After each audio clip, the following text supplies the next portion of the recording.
बा जैसे ही निक बेकार रोज शुरू कर दे तैसे ही, नहीं तो गांव जवार के सब कहिया कि बूढ़ा मर गेल कोनो रोहू भर के ना भइलन।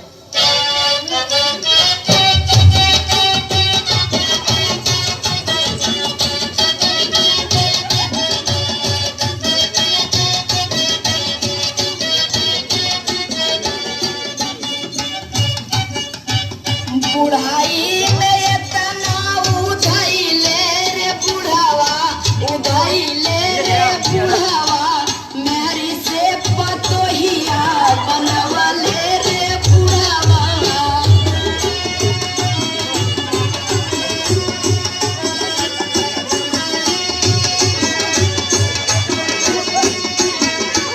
रोवा का कौन बड़ा बढ़िया काम करके गइल बा। अरे भाई काहे ना कैलन, अपने हक में ना नहीं कैलन तो हमारे हक में तो कैबे कैलन।